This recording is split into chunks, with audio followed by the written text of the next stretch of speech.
Keep going. 15 more seconds. Keep going.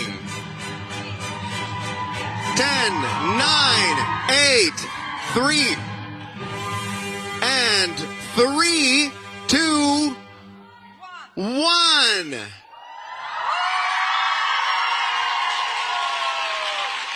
WION, India's global voice, the channel that brings you the biggest stories from across the world through India's lens. Now available in more than 190 countries worldwide, because we believe that the world is one. Watch us in Africa, Europe, USA and Canada, South America, Asia Pacific, Middle East and North African regions. Also available on these digital platforms across the world. WION, World is One.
Welcome, you're watching WION World is One with me, Ananya Datta. Let's get started.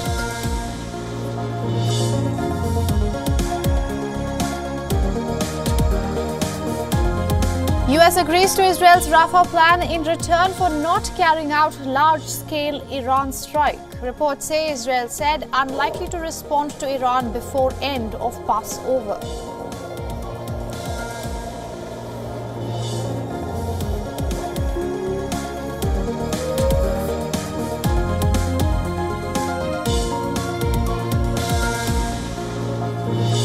China accuses the United States of hypocrisy after President Joe Biden accused it of being xenophobic and cheating on trade.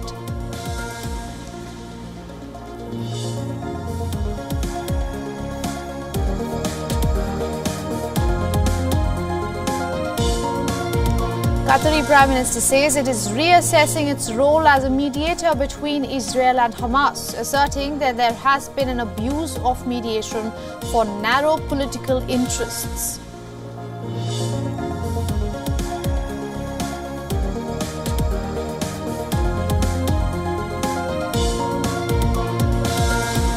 Italian Foreign Minister Antonio Tajani says G7 to study sanctions against Iran.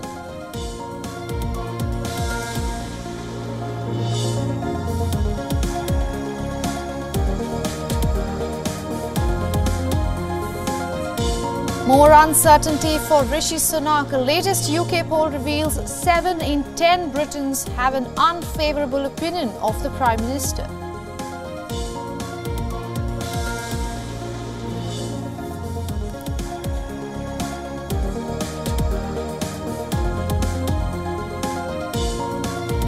Elon Musk's $56 billion pay package is again in the spotlight.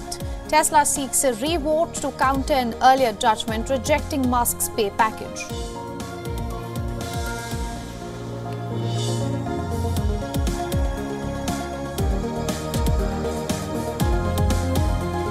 And lastly, Cristiano Ronaldo wins a legal battle with Italian club Juventus over a salary deferment deal agreed at the height of the COVID-19 pandemic.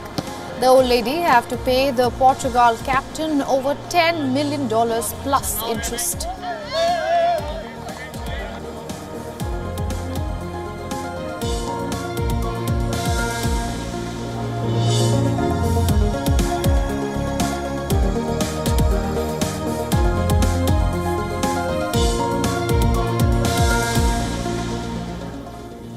Prime Minister Benjamin Netanyahu has stated that Israel will make its own decisions about how to defend itself. Western countries are urging for restraint in responding to a volley of attacks from Iran.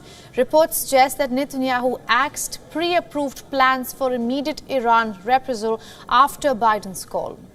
The Khan public broadcaster stated that the Israeli leadership had approved a series of possible responses depending on the scope of the Iranian strikes. The responses were slated to be carried out immediately following the direct attack by Tehran.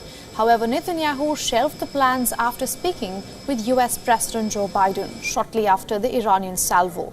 President Raisi has warned that the tiniest invasion by Israel would bring a massive and harsh response.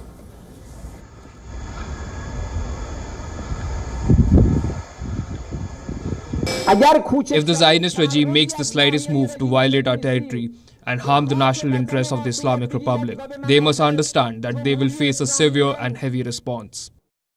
Iran marked its National Army Day with a parade showcasing its weapons at a military base in Tehran with heightened security around the venue.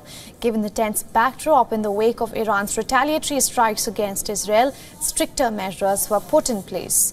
Live broadcasting was restricted and camera crews were also limited. Iranian President Ibrahim Raisi and several high-ranking military officials were present and inspected the parade.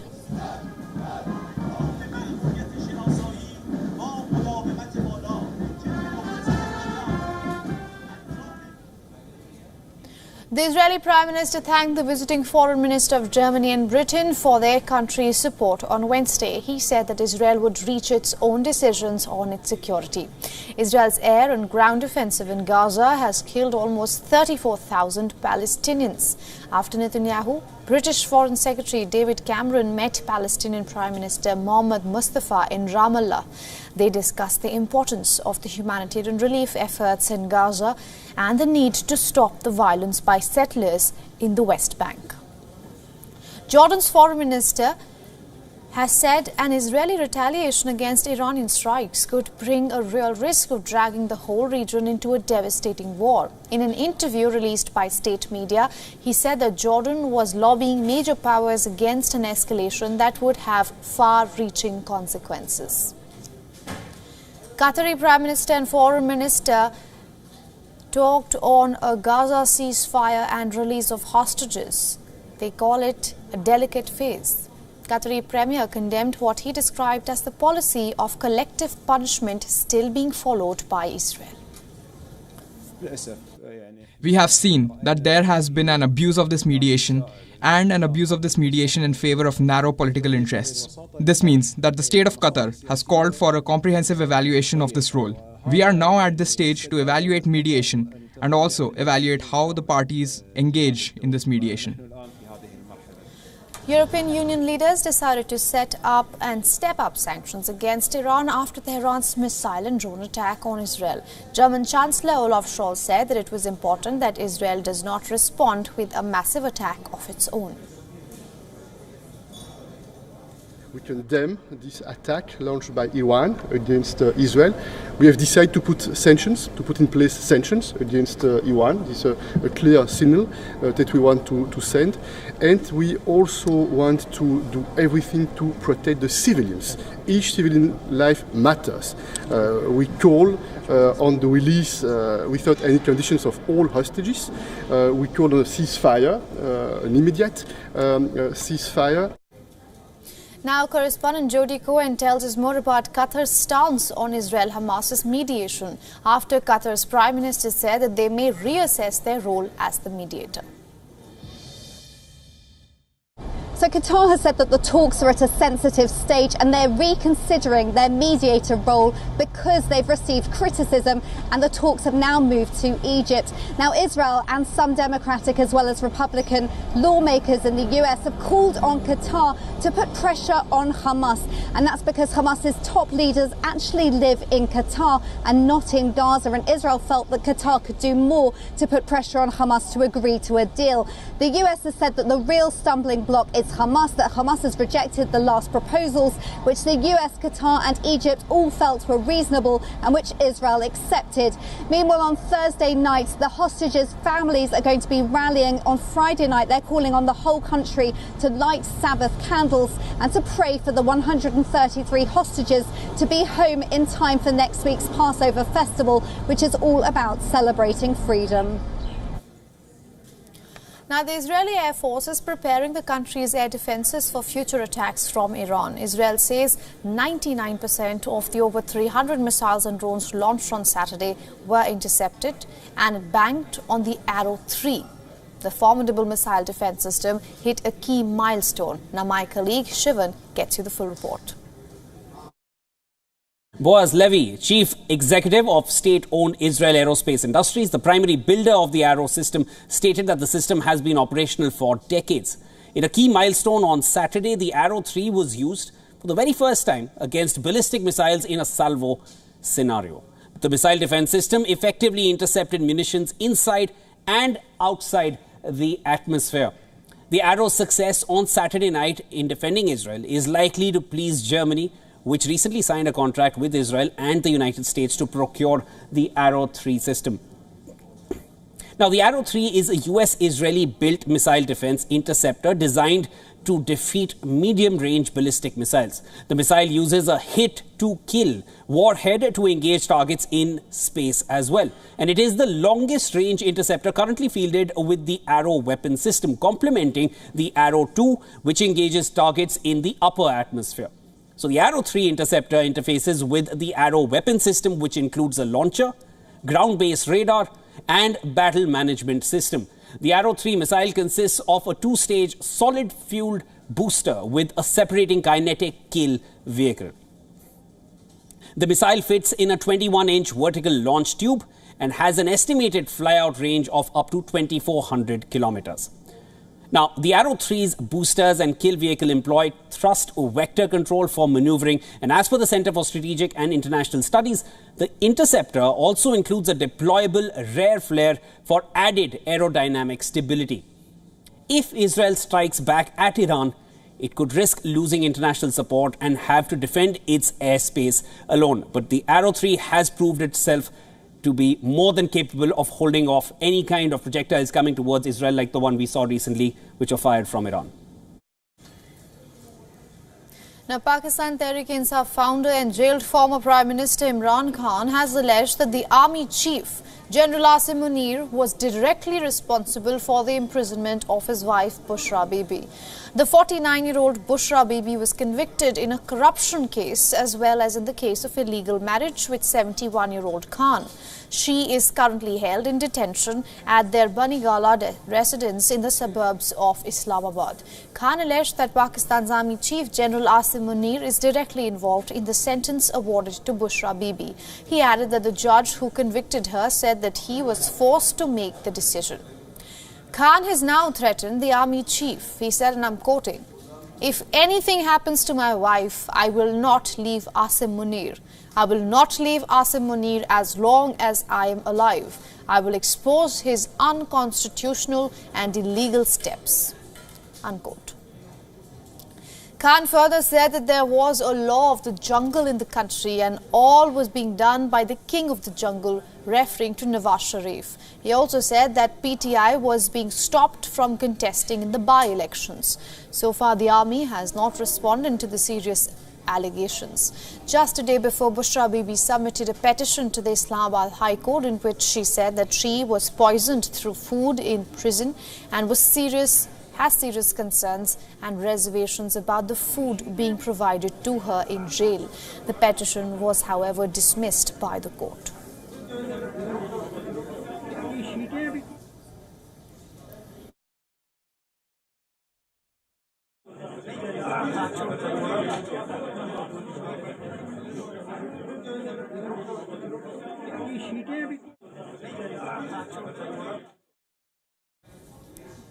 The U.S. Defense Secretary Lloyd Austin has lauded the India-U.S. relationship while speaking to the lawmakers of House Appropriations Subcommittee. Austin said that the deal between New Delhi and Washington to jointly produce fighter jet engines for the Indian Air Force is revolutionary. Emphasizing America's great relationship with India, the U.S. Defense Secretary said the U.S. has enabled India to produce a jet weapon, a jet engine in India. According to Austin, that is revolutionary. He says America is also co-producing an armored vehicle with India. The comments made by the U.S. Defense Secretary comes as back in June of last year. The American President Joe Biden and Indian Prime Minister Narendra Modi signed off on a deal that gave new wings to the India-US ties. Under the deal, US-based jet engine manufacturer General Electric and India's Hindustan Aeronautics Limited signed a memorandum of understanding to produce combat aircraft engines for the Indian Air Force. GE Aerospace's F414 engines will be co-produced in India to power the Tejas light combat aircraft. Pertinent to note, India can manufacture fighter aircraft domestically, but through the key deal, India has now secured the technical know-how to make aircraft engines. Remember, India aims to produce over 350 fighters for the Air Force and Navy over the next 2 decades.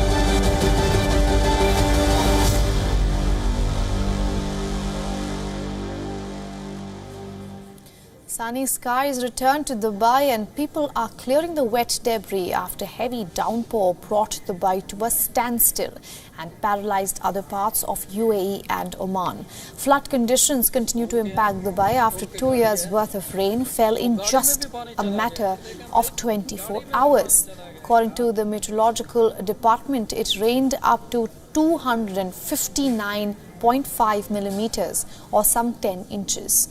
Travel chaos continues to cause delays at the Dubai International Airport, the world's second busiest airport.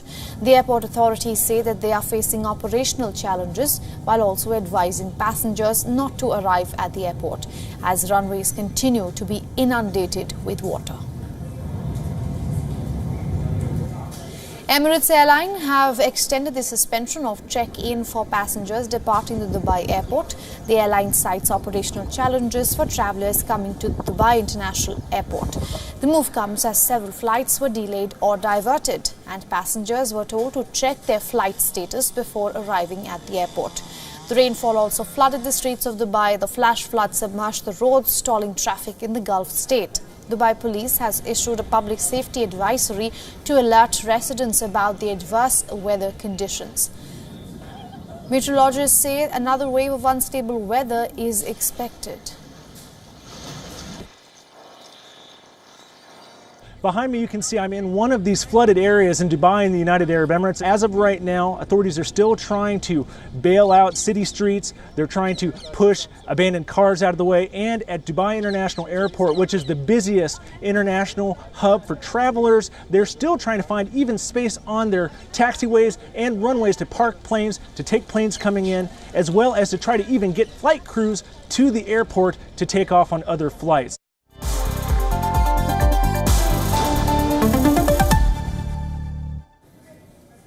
Now, India is embarking on an ambitious high-speed rail project.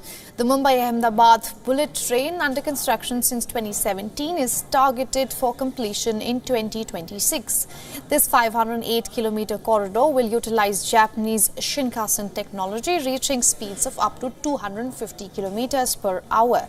The project aims to significantly reduce travel time between the two cities, currently exceeding 5 hours. Railway Minister Ashwini Vaishnav expects the internal rate of return from bullet trains to be 11.8% in the coming 30 years. Proponents believe that this bullet train will not only improve connectivity but also act as a catalyst for economic growth. They cite China's extensive high-speed rail network, which has been linked to increased productivity and export expansion. The project can also boost India's manufacturing ambitions, especially at a time when companies look to diversify away from China, hence benefiting India. However, the project has faced delays due to land acquisition issues. Critics argue that the high cost, estimated at $13 billion, could be better directed towards improving existing rail infrastructure. Additionally, some experts question whether bullet trains are the most suitable solution for India's vast distances and diverse transportation needs. Despite the challenges, India's bullet train project represents a significant step towards a more modern and integrated transportation system. The success of this venture will depend on efficient execution, cost management, and a long-term vision for developing a pan-India high-speed rail network. The coming years will be crucial in determining the true impact of bullet trains on India's economic landscape. In other news now, Canada will start applying a proposed tax on the world's biggest tech companies this year, despite threats of trade reprisals from US lawmakers. Legislation to enact the digital services tax is currently before Canada's parliament. Once it passes, Canada would impose a 3% tax on the revenue tech firms make from Canadian users in a year. It would apply only to companies with annual worldwide revenue of over $725 million. The government points out that several European countries already have similar taxes in place. Canada's parliamentary budget officer has estimated the tax will raise about $5.2 billion over the next 5 years. Big tech giants Alphabet and Meta are among those set to be impacted. US lawmakers view the tax as unfair to American firms and have threatened to retaliate if Canada moves forward with it. Business groups on both sides of the border too have asked the Trudeau government to back down on the tax. There are chances that Canada may not enact the tax if a global tax treaty backed by the OECD is implemented. But so far, that treaty has not been ratified by the United States.